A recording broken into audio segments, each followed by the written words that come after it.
Hello, this is a short video discussing sort of how to respond to an essay prompt.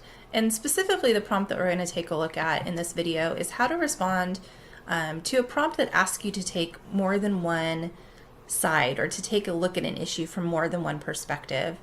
So the most basic way that this type of essay prompt is set up is the sort of discuss negatives and positives, or discuss benefits and detriments. Discuss what something would gain versus what might be lost if something were implemented. So it's that two sides. So first thing to note is that that doesn't mean that you can just take a side and argue throughout the essay. In fact, that would be an incorrect response to that type of prompt. That type of prompt is not asking you to argue whether you agree or disagree with whether it is. It's asking you to fully explore both sides of whatever the issue or discussion is about.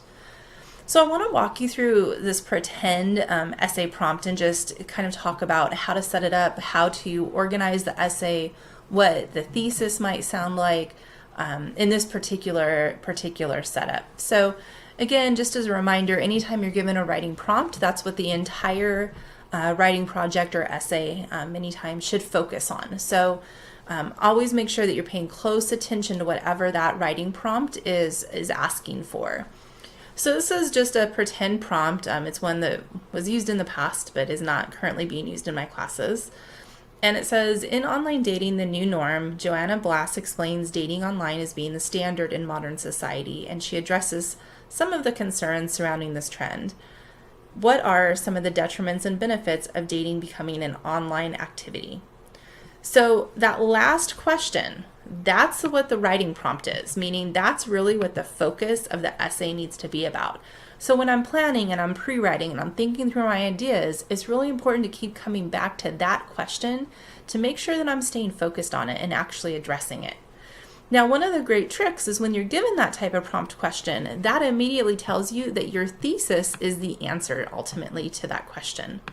So the thesis in this case is just a tentative thesis, but it says dating online works well for a variety of personality types, which is more inclusive, but that also includes criminals, which is concerning.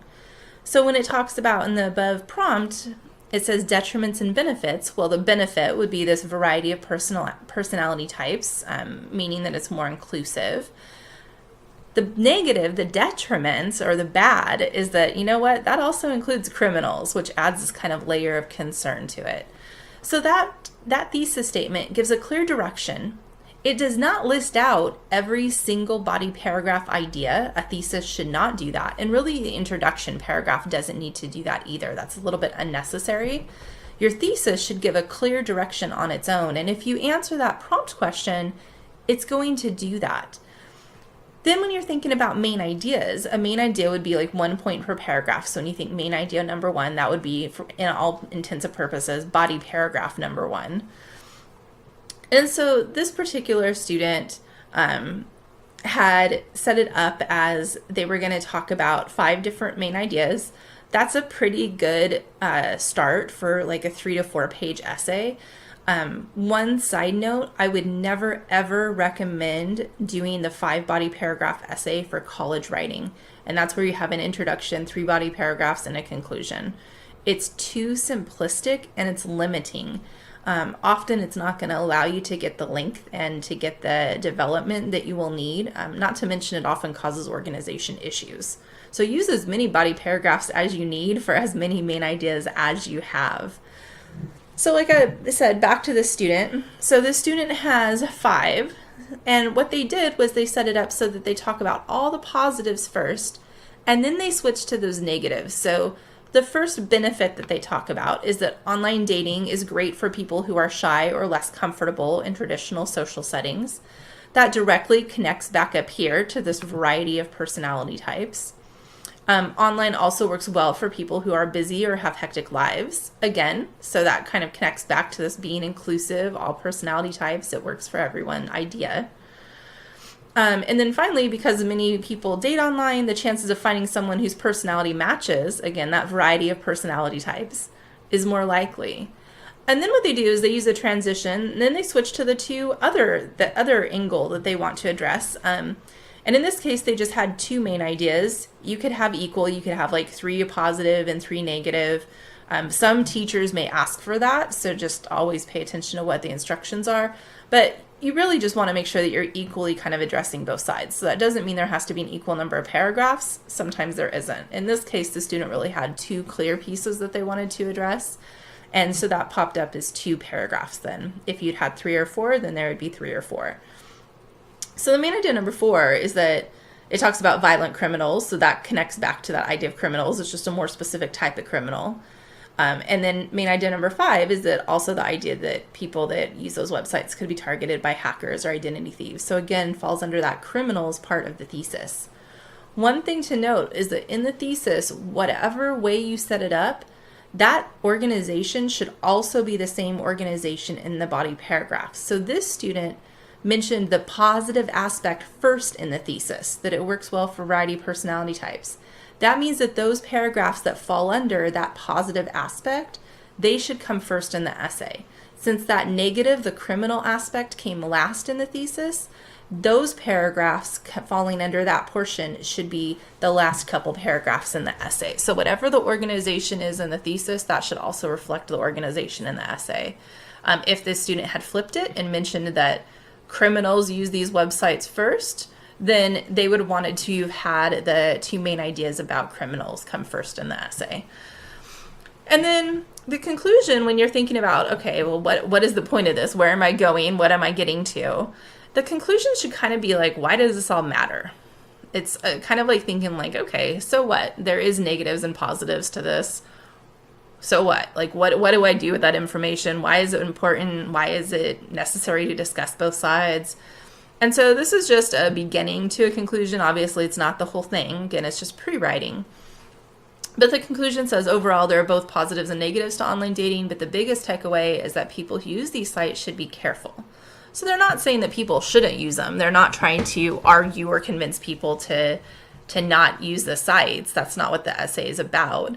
But they're just saying, hey, look, there really is this criminal element, and so people just need to be wary. They need to be careful. And then that connects back to, as a reader, if I'm reading that, I'm like, okay, fair enough, right? You told me that there's these negatives and there's these positives, so people who choose to use it, be careful, makes sense, all right? So this is kind of a general layout. Now this is the sort of, it's not simpler, but the sort of easier to set up layout for this type of essay. There is other organization patterns out there for doing negative and positive essays, so I don't want you to feel like this is the only format. No, there is lots of different ways you can successfully set it up. This is just a logical format for when you're asked to address 2 different sides.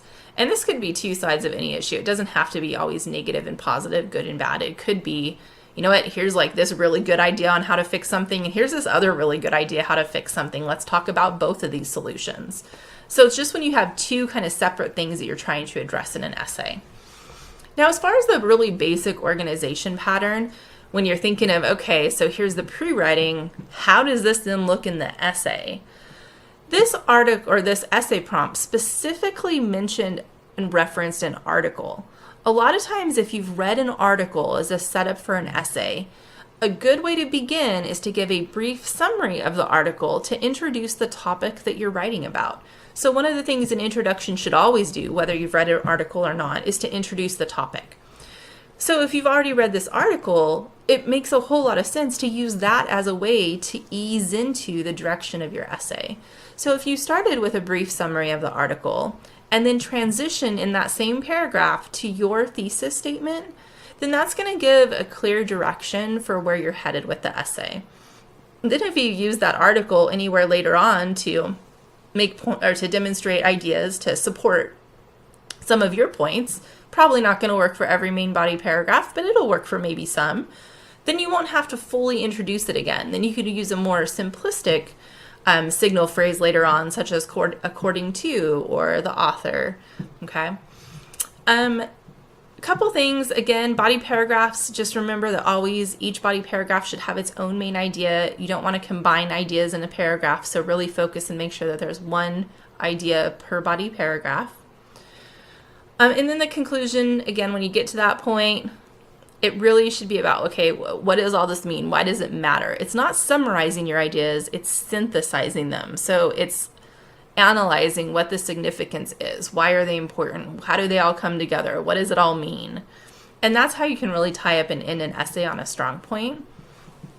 Of course, anytime you have an essay where you're including an article or any outside of source material, make sure you're using citation. For my classes, that's MLA. Other classes you may have may require other types of citation as well. And again, that citation should happen within the essay as well as at the end on a citation page. For MLA, that's works cited. So again, just wanted to kind of give you an idea about how to set this up, how to really have a thesis-driven essay when you're being asked to address multiple perspectives. And a lot of the information in this video also goes back to any type of essay you're writing. Your essay should always be sort of focused on whatever the directions is asking for. So when you have a writing prompt or a writing prompt question, that is the focus for your essay. And you shouldn't deviate from that. You shouldn't go completely off track and try and do something different. Now, you really want to make sure that you're addressing that specific question. That's part of being a strong writer, is being able to really narrow in and focus on something like that. So that's just always a good piece of advice. And again, that should be reflected in your thesis. Thesis typically comes somewhere early in the essay because that gives your reader the sense of direction. Where are you headed? And then, of course, throughout the essay, you want to make sure that each of those body paragraphs, like this outline did up here, connects back to that original thesis so that it's not confusing for someone about how all the pieces fit together. If you think of an essay like a puzzle where you kind of like throw it on the ground and it's all jumbled, that's hard to figure out sometimes, especially if there's tons and tons of little pieces. But if you have the puzzle all put together and the pieces all fit really neatly and they're all connected, then it's really easy to see the bigger picture that's being set up. So you want to make sure that your thesis and body paragraphs always stay connected, that you don't have random ideas that get added in. And then, like I said, make sure that the conclusion isn't just summarizing what you said, but synthesizing, like, why does all this matter? How does it come together? So what that there are these positives and negatives or benefits and detriments? What does that actually mean? All right, why do we care? That's really what it's asking for in the conclusion paragraph.